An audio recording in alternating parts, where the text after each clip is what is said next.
Hello friend, welcome back to my channel Sufiyan academy. Friend, इस video में हम chapter number 5 continuity and differentiability start करेंगे। तो friend, हम स्टार्ट में उसका बेसिक्स पढ़ेंगे। फ्रेंड, अगर आपने मेरे चैनल को सब्सक्राइब कर लिया हो तो आप सभी का धन्यवाद। अगर नहीं किया हो तो प्लीज़ सब्सक्राइब माय चैनल। में दो पार्ट्स है, कंटिन्यूटी अलग है और डिफरेंशिएबिलिटी अलग है। तो फ्रेंड, हम स्टार्ट करते हैं कंटिन्यूटी से। कंटिन्यूटी का मतलब क्या होता है? कंटिन्यूटी वर्ड में ही कंटिन्यू शब्द छुपा हुआ है, ठीक है। कंटिन्यू, ठीक है फ्रेंड। कंटिन्यू का मतलब होता है बिगर रुके चलना, ठीक है फ्रेंड। अगर मैं एक फंक्शन लेता हूं, मान लो ये एक फंक्शन है, ठीक है फ्रेंड। इस फंक्शन को हम कंटिन्यू कह सकते हैं क्योंकि ये बगैर रुके कंटिन्यू हो रहा है, ठीक है फ्रेंड। और मैं एक फंक्शन लेता हूं फ्रेंड, यहां पर इस फंक्शन में ब्रेक आ रहा है, ठीक है। तो फ्रेंड, ये कंटिन्यू चल रहा है, मतलब जो मार्कर है बगैर उठे चल रहा है, तो हम इसे बोलेंगे कंटिन्यू फंक्शन। और यहाँ पर देखो, यहाँ तक तो कंटिन्यू चल रहा है, फिर ये ब्रेक हो रहा है, तो फिर ये डिसकंटिन्यू हो रहा है, ठीक है। और यहाँ से फिर से कंटिन्यू हो रहा है, तो फ्रेंड पूरे फंक्शन को हम बोलेंगे डिसकंटिन्यू फंक्शन। इसको क्या कहेंगे? Continue function. और इसको क्या कहेंगे? Discontinue function, okay friend. Continuity समझने के लिए मैं आपको 3 एग्जांपल देता हूं। कंटिन्यूटी फंक्शन किसे कहते हैं वो आपको अच्छे से समझ जाएगा, ठीक है। फर्स्ट एग्जांपल फ्रेंड, अगर f ऑफ x मतलब कोई एक फंक्शन है, ठीक है, जिसका वेरिएबल x है इज इक्वल टू x अगर रहा तो ये कंटिन्यूटी है या डिसकंटिन्यू फंक्शन है वो हम देखेंगे। तो फ्रेंड, f ऑफ x को मैं क्या कंसीडर करता हूँ? y is equal to x। तो हमने 9 और 10 स्टैंडर्ड में पढ़ा था, इसका ग्राफ कैसे बनाते हैं? x y, ठीक है फ्रेंड। अगर y का वैल्यू मान लो कुछ भी अगर रहा, 1 अगर रहा, यहाँ पर अगर 1 अगर पुट कर दिया तो x का वैल्यू क्या हो जाएगा? 1। y का वैल्यू 2 अगर रहा तो x का वैल्यू भी हो जाएगा 2। y का वैल्यू अगर -1 रहा तो x का वैल्यू भी हो जाएगा -1, ठीक है। अब इसका ग्राफ बनाएंगे हम। ये हो जाएगा x एक्सिस, ये हो जाएगा y एक्सिस, ओके। -1 1 -1 1 2 3 1 2, ठीक है। 1 1 x अगर 1 है तो y भी क्या रहेगा? 1। यहाँ पर 2 2 इस तरह, -1 1 इस तरह। तो फ्रेंड, इस ग्राफ का नेचर कैसे आएगा? इस तरह से, ठीक है। तो फ्रेंड, अब हम इसको ऑब्जर्व करते हैं, ग्राफ कंटिन्यू है या नहीं है, ठीक है। तो मैं मार्कर से इसे ड्रॉ करता हूँ। तो फ्रेंड, इस तरह अगर ड्रॉ करेंगे तो इधर भी कंटिन्यू जाएगा और इधर भी कंटिन्यू जाएगा, मतलब मेरा मार्कर उठ नहीं रहा है, ठीक है। तो मैं इसे क्या कह सकता हूँ? This is a continue function, continue function, ठीक है। अब इसे देखते हैं, फिर से मैं क्या करूँगा? f ऑफ x को क्या कंसिडर करूँगा? y कंसिडर करूँगा। y is equal to x square. Table draw करूँगा, x y। फ्रेंड, अगर y का वैल्यू मैंने 1 लिया तो x का वैल्यू क्या आ जाएगा? 1 का स्क्वायर क्या हो जाएगा? 1। y का वैल्यू अगर 2 लिया, सॉरी x का वैल्यू अगर 1 लिया तो y का वैल्यू भी हो जाएगा 1। x का वैल्यू अगर 2 लिया मैंने तो 2 का स्क्वायर क्या हो जाएगा? 4, तो y का वैल्यू भी आ जाएगा 4। x का वैल्यू अगर मैंने 3 लिया तो y का वैल्यू हो जाएगा 9। x का वैल्यू अगर मैंने 4 लिया तो y का वैल्यू हो जाएगा 16, इस तरह से। तो फ्रेंड, इस ग्राफ का नेचर कैसे आएगा? x का वैल्यू मान लो मैंने अगर -1 लिया, -1 का स्क्वायर क्या हो जाएगा? 1, तो ये हो जाएगा -1, ये 1, ठीक है। 2 3 4, ठीक है। तो फर्स्ट क्या हो जाएगा 1 1 1 1, तो यहाँ पर होगा फर्स्ट पॉइंट 2 4 2 और ये 4, इस तरह से 4 16। तो फ्रेंड इस ग्राफ का नेचर कैसे आएगा, इस तरह से आएगा। अगर हम इसे अच्छे से ड्रॉ करेंगे तो इस तरह से इसका नेचर आएगा, ठीक है। तो फ्रेंड इस ग्राफ के नेचर को देखकर हम कह सकते हैं कि ये क्या है, कंटिन्यू ग्राफ है, ठीक है, क्योंकि कहीं भी मैं मार्कर पिकअप नहीं कर रहा हूँ, ठीक है, मार्कर मैं कभी कहीं भी उठा नहीं रहा हूँ, तो ये हो जाएगा कंटिन्यू फंक्शन।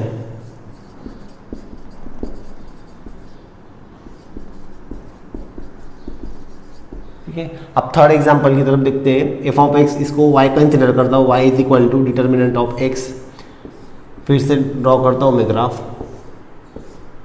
टेबल ड्रॉ किया, ये x हो गया, ये y हो गया। x का वैल्यू -1 अगर रहा तो y हो जाएगा, डिटर्मिनेंट से बाहर आएगा तो क्या हो जाएगा 1। x का वैल्यू 2 रहा तो पॉजिटिव, तो कोई दिक्कत नहीं, 2 रहेगा। x का वैल्यू अगर 1 अगर रहा तो ये हो जाएगा 1। ग्राफ ड्रॉ कर लेता हूँ मैं। x का वैल्यू क्या, -1, y का 1।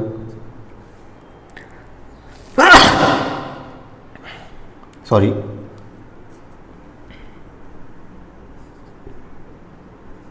ठीक है, x का वैल्यू अगर 2 अगर रहा,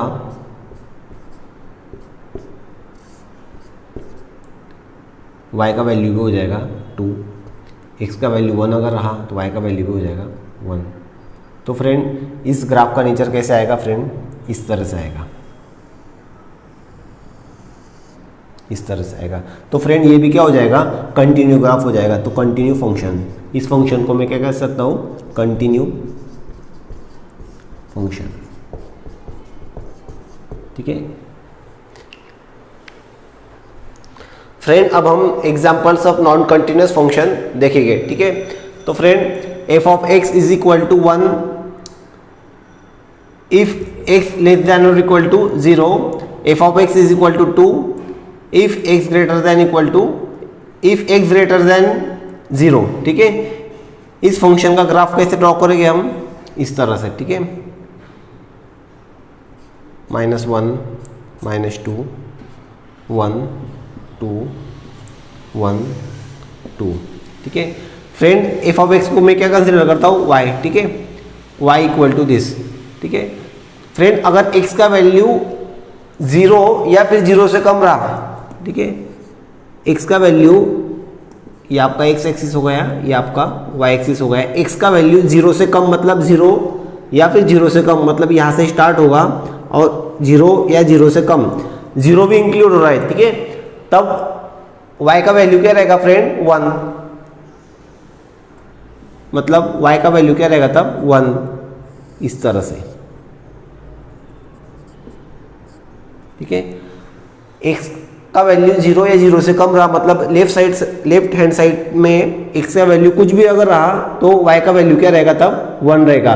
0 भी अगर रहा तो y का वैल्यू क्या रहेगा 1, इसलिए 0 इंक्लूड किया है, इसलिए मैंने ये डॉट को फिलअप कर दिया है, ठीक है। नेक्स्ट, अगर x का वैल्यू 0 से बड़ा रहा या ज़्यादा रहा, x ग्रेटर देन 0, x का वैल्यू 0 से ज़्यादा रहा, ठीक है, तो y का वैल्यू क्या रहेगा, या f ऑफ x का वैल्यू क्या रहेगा 2। x का वैल्यू 0 से ज़्यादा रहा, 1 2 3 4 कुछ भी अगर रहा तो y का वैल्यू क्या हो जाएगा 2, y का वैल्यू क्या हो जाएगा 2। फ्रेंड यहाँ पर 0 इंक्लूड नहीं है, 0 से ज़्यादा, ठीक है, तो मैं इसको क्या करूँगा, इस तरह का सर्कल करूँगा, हॉलो सर्कल, ठीक है। मतलब इसका मतलब होता है 0 इंक्लूड नहीं है, 0 इंक्लूड था यहाँ पर, इसलिए मैंने यहाँ पर सर्कल को, पॉइंट को फिलअप किया था, ठीक है। तो फ्रेंड अब हम चेक करेंगे कंटिन्यू है या नहीं है। सिंपल सी बात है, ये फंक्शन यहाँ तक कंटिन्यू है, ठीक है, और ये फंक्शन यहाँ तक कंटिन्यू है, बट दोनों को अगर मिलाकर अगर देखें तो इतना गैप हो रहा है, ठीक है, इस तरह से, इस तरह से गैप हो रहा है ना। तो फ्रेंड ये तो डिसकंटिन्यू है ना, क्योंकि इतना डिस्टेंस उसके उन दोनों फंक्शन के अंदर है। तो हम कह सकते हैं this function is non continuous function, non continuous function. ठीक है, अब इसको चेक करते हैं हम। एफ ऑफ एक्स क्या रहता है हमारा, वाई रहता है। ठीक है फ्रेंड, अगर एक्स का वैल्यू 0 से ज़्यादा है, मतलब इस वाले साइड पर आएगा, तो वाई का वैल्यू क्या रहेगा, 1, इस तरह से। ठीक है, एक्स का वैल्यू क्या है, 0 से ज़्यादा है, तो y का वैल्यू क्या रहेगा, 1। अब यहाँ पर 0 इंक्लूड नहीं है, तो मैं क्या करूँगा, हॉलो सर्कल रखूँगा। ठीक है, x का वैल्यू क्या है, 0 से कम है, मतलब इस वाले साइड पर, तब y का वैल्यू क्या रहेगा, तब y का वैल्यू क्या रहेगा, 1, इस वाले साइड से। यहाँ पर भी 0 इंक्लूड नहीं है। If x is equal to 0, मतलब यहाँ पर रहेगा, तब y का वैल्यू क्या रहेगा, 2, ये हो जाएगा 1 और ये हो जाएगा 2, तब y का वैल्यू क्या रहेगा, 2, यहाँ पर सर्कल। ठीक है फ्रेंड, जब x का वैल्यू 0 से ज़्यादा था, मतलब इस साइड में, राइट साइड में 0 से ज़्यादा था, 1 2 3 4, 0 से ज़्यादा ही है ना। x का वैल्यू जब 0 से ज़्यादा था, तब y का वैल्यू क्या था, 1, मतलब 1 कंटिन्यू रहेगा, 1 कांस्टेंट रहेगा, x का वैल्यू चेंज होते जाएगा बट 0 से ज़्यादा। सेकंड में क्या था, x का वैल्यू 0 से कम था इस साइड में, तब y का वैल्यू क्या था, 1, इस तरह से। थर्ड में क्या दिया है, x का value is equal to 0, x का वैल्यू जब 0 रहेगा तब y का वैल्यू क्या रहेगा, कांस्टेंट 2। फ्रेंड, ये फंक्शन कंटिन्यू है या डिसकंटिन्यू है या नॉन कंटिन्यू है, हम कैसे देखेंगे। फ्रेंड, यहाँ से आ रहा है, ठीक है, यहाँ तक स्टॉप हो रहा है, 0 इंक्लूड नहीं हो रहा है यहाँ पर। ठीक है, मतलब इस तरह आ रहा है और ये 0 को छोड़कर फिर से यहाँ से कंटिन्यू हो रहा है। ठीक है, तो फ्रेंड ये फंक्शन यहाँ से यहाँ तक कंटिन्यू, फिर डिसकंटिन्यू और फिर यहाँ से कंटिन्यू, और फिर थर्ड इसमें तो पूरा नॉन कंटिन्यू, मतलब एक यहाँ पर आ रहा है। तो फ्रेंड यहाँ पर डिसकनेक्ट हो रहा है और यहाँ पर भी डिसकनेक्ट हो रहा है, तो हम कह सकते हैं this function is non continuous function. इस तरह से आपको अगर राइट डाउन करना है तो टेक दिस स्क्रीनशॉट। फ्रेंड, हमने स्टैंडर्ड 11 में भी लिमिट पढ़ा था, अब इस स्टैंडर्ड में भी हम लिमिट पढ़ेंगे। ठीक है, लिमिट्स क्या होता है एक्चुअल में वो भी देखेंगे, लिमिट्स का कंसेप्ट क्या रहता है, लिमिट्स क्यों यूज करते हैं वो भी हम देखेंगे। ठीक है फ्रेंड, अगर कोई मेरे पास एक फंक्शन है F of x is equal to x square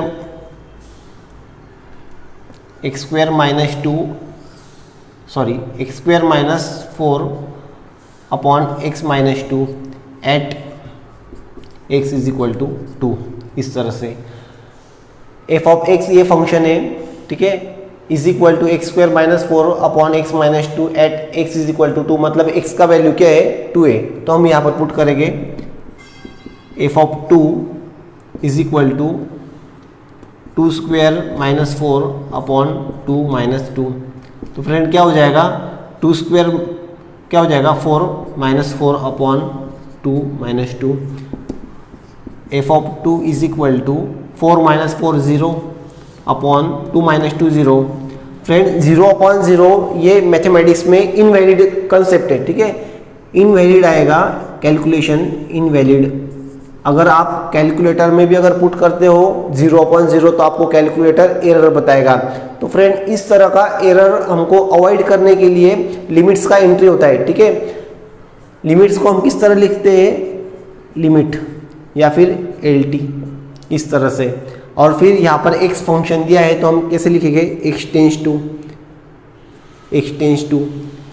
ठीक है, यहाँ पर x टेंस टू कितना दिया है, 2। इस साइन को क्या बोलेंगे हम, टेंस टू या फिर अप्रोचेस टू। फ्रेंड, अब यहाँ पर 2 हमको 2 अगर पुट किया हमने तो हमको 0 अपॉन 0 फॉर्म आ रहा है। तो फ्रेंड, इस तरह का हमको अवॉइड करने के लिए हम क्या करेंगे, 2 से बहुत छोटा वैल्यू लेंगे, मतलब 2 से थोड़ा छोटा वैल्यू लेंगे और 2 से थोड़ा बड़ा वैल्यू लेंगे।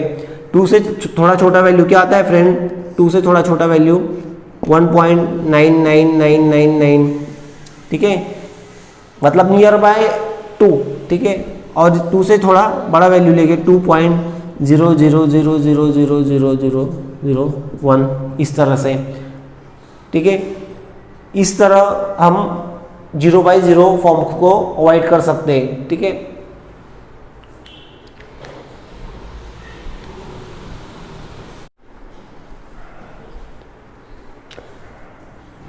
मान लो इस ग्राफ पर मुझे फंक्शन फाइंड करना है, ये हो गया 1, ये 2, ये 3, ठीक है। तो फ्रेंड 2 पर मुझे क्या बता रहा है, एरर बता रहा है, तो मैं क्या करूँगा, मुझे आंसर फाइंड ही करना है, तो मैं क्या करूँगा 2 के क्लोज जाऊँगा, एक तो लेस देन क्लोज जाऊँगा, मैं जूम करके बताता हूँ इतना portion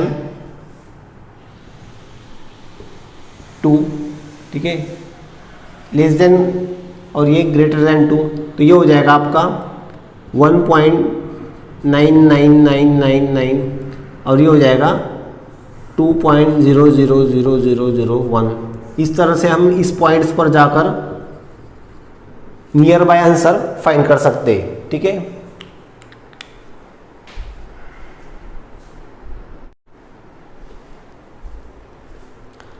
algebra for the continuous function. Friend algebra शब्द देखकर आपको डरना नहीं है, ठीक है, बहुत आसान दिया है। फ्रेंड अगर मेरे पास 2 फंक्शन है एफ ऑफ एक्स और जी ऑफ एक्स, दोनों क्या है, कंटिन्यूअस फंक्शन है,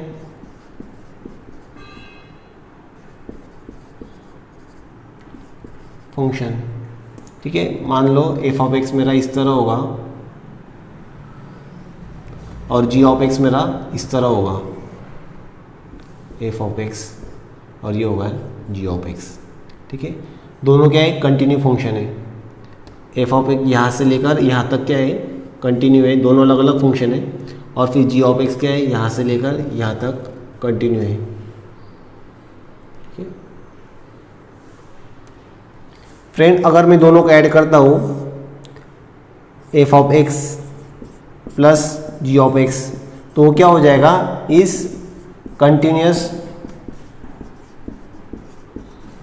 eight x is equal to सी। मतलब एफ ऑफ एक्स और जी ऑफ एक्स दो कंटिन्यूअस फंक्शन है, दोनों का अगर एडिशन किया तो भी वो क्या हो जाएगा, कंटिन्यूअस फंक्शन मिलेगा हमको at x is equal to C. C का मतलब होता है common point, at every common point. मतलब एफ ऑफ एक्स और जी ऑफ एक्स दोनों को अगर मैं ऐड करता हूँ तो मुझे क्या मिलेगा, कंटिन्यू फंक्शन मिलेगा एट एवरी कॉमन पॉइंट। मतलब उनके अंदर जो भी कॉमन पॉइंट रहेंगे तो फंक्शन क्या रहेगा, वहाँ पर कंटिन्यू रहेगा। मान लो F of X plus G of X दोनों को मैंने ऐड कर दिया इस तरह से, तो ये क्या हो जाएगा, एट एवरी, मतलब इस फंक्शन पर कोई भी कॉमन पॉइंट अगर लिया मैंने तो वहाँ पर क्या रहेगा, वो कंटिन्यू रहेगा। 1 पर क्या रहेगा, कंटिन्यू, 2 पर क्या रहेगा, कंटिन्यू, 3 पर भी कंटिन्यू, इस तरह से 10 पर भी क्या आएगा, कंटिन्यू, -1 पर भी क्या आएगा, कंटिन्यू, इस तरह से, ठीक है। उसी तरह second, f of x minus g of x is continue at every common point, ठीक है। F of x minus g of x किया तो वो भी क्या आएगा, कंटिन्यू आएगा at every common point. Third, f of x into g of x is continuous at every common point, ठीक है। 4, f of x upon g of x is also continuous at every common point, ठीक है। But यहाँ पर exception ऐसा रहेगा, exception अभी हमने पढ़ा था, डिनोमिनेटर में 0 नहीं आना चाहिए, ठीक है। तो G of X does not equal to 0, हर पॉइंट पर ये कंटिन्यू रहेगा, पर जी ऑफ एक्स का वैल्यू क्या, 0 नहीं आना चाहिए। 0 अगर आ गया तो यहाँ पर एरर क्रिएट हो जाएगा, ठीक है। इस तरह से हम algebra for continuous function find कर सकते हैं, ठीक है। फ्रेंड हमने स्टैंडर्ड 10 और 11 में देखा था साइन एक्स का ग्राफ कैसे आता है। साइन एक्स का ग्राफ ऐसे आता है, साइन 0 होता है, ठीक है। तो 0 से स्टार्ट होगा यहाँ से, फिर आएगा π/2, ठीक है, फिर आएगा π, फिर आएगा 3π/2, ओके।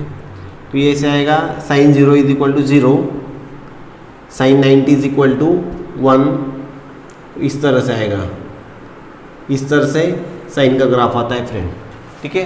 कॉस का ग्राफ किस तरह आएगा फ्रेंड? कॉस का ग्राफ भी क्या आएगा? कंटिन्यू आएगा। साइन का ग्राफ भी क्या आ रहा है? कंटिन्यू आ रहा है, इस तरह से आएगा। और कॉस का ग्राफ कहाँ से स्टार्ट होता है? कॉस 0 इज इक्वल टू 1, तो 1 से स्टार्ट होता है फ्रेंड, इस तरह से, ठीक है फ्रेंड। अब हम देखेंगे साइन एक्स और कॉस एक्स को जब हम ऐड करेंगे तो हमको क्या मिलेगा, ठीक है। If F of x is equal to sine x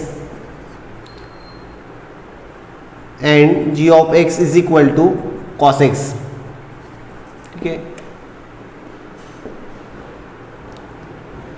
F of X and G of X are continuous function.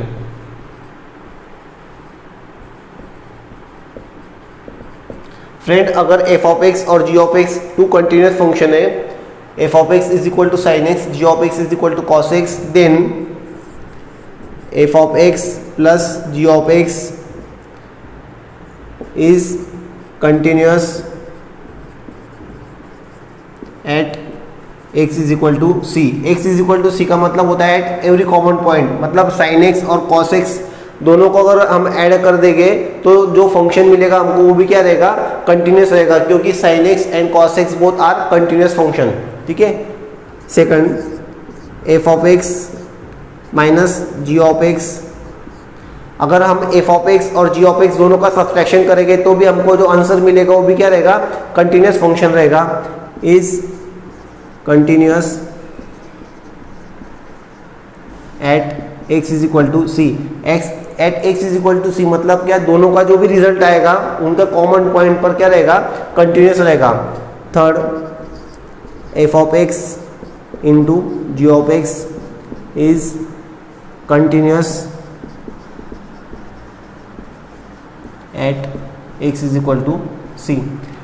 F of x और जी ऑफ एक्स दोनों का मल्टीप्लिकेशन भी क्या रहेगा? कंटिन्यूअस रहेगा, ठीक है। Fourth, f of x upon g of x, ठीक है। ये कैसे रहेगा? एफ ऑफ एक्स तो हमने साइन एक्स को माना है, sine x upon cos x is continuous at x is equal to c. But friend, यहाँ पर कॉस का वैल्यू 0 नहीं होना चाहिए। अब हमको पता है कि कॉस का वैल्यू 0 कब रहता है? कॉस का वैल्यू π/2, 2π/2, 3π/2, ठीक है। इस तरह से कॉस का value cos x does not equal to 0, cos x का वैल्यू 0 नहीं होना चाहिए। अब कॉस एक्स का वैल्यू 0 कब होता है? एक्स का वैल्यू क्या नहीं चाहिए हमको? X is equal to, x does not equal to, x का वैल्यू क्या नहीं चाहिए? 2n + 1 π/2, ठीक है। मतलब और मल्टीपल ऑफ π/2 नहीं चाहिए, ठीक है। एक्स का वैल्यू क्या नहीं चाहिए? और मल्टीपल ऑफ π/2। किस तरह? π/2 का मल्टीपल क्या है? 1 यहाँ पर, ठीक है। अब यहाँ पर 1, यहाँ पर 3π/2 नहीं चाहिए, 5π/2 नहीं चाहिए, 7π/2 नहीं चाहिए। अगर यहाँ पर हमने n की जगह पर 0 वैल्यू पुट की तो क्या हो जाएगा? 0 × 2 0, 0 + 1 1, 1 × π/2, ठीक है। यहाँ पर 1 अगर पुट की, 1 × 2 2, 2 + 1 3, 3π/2। इस तरह और मल्टीपल नहीं चाहिए। और हमको ये भी पता है कि sin x upon cos x, ठीक है, sin x upon cos x tan x होता है। हमको पता है tan x is not a continuous function. tan x का ग्राफ किस तरह आएगा? इस तरह आएगा tan x का ग्राफ, ठीक है। 0 1 π/2 पाई, ठीक है फ्रेंड। tan 0 क्या आता है? 0, मतलब यहाँ से स्टार्ट होगा, ठीक है। tan यहाँ पर क्या आएगा? 45। tan 30 क्या होता है? tan 30 होता है √3, ठीक है। √3 का वैल्यू यहाँ पे ही आएगा, ठीक है। tan 45 क्या आएगा? 1 आएगा, ठीक है। tan 60 क्या आएगा? 1/√3 आएगा, सॉरी tan 0 0, 10 30 क्या आएगा 1/√3, 10 45 क्या आएगा 1, यहाँ तक ले लिया, 10 60 क्या आएगा √3। ओके, √3 का वैल्यू क्या आएगा 1.73, 10 60 का वैल्यू क्या आएगा और √3 का वैल्यू क्या आएगा 1.73 मतलब एक से कुछ ज़्यादा आएगा, मतलब यहाँ पर आएगा।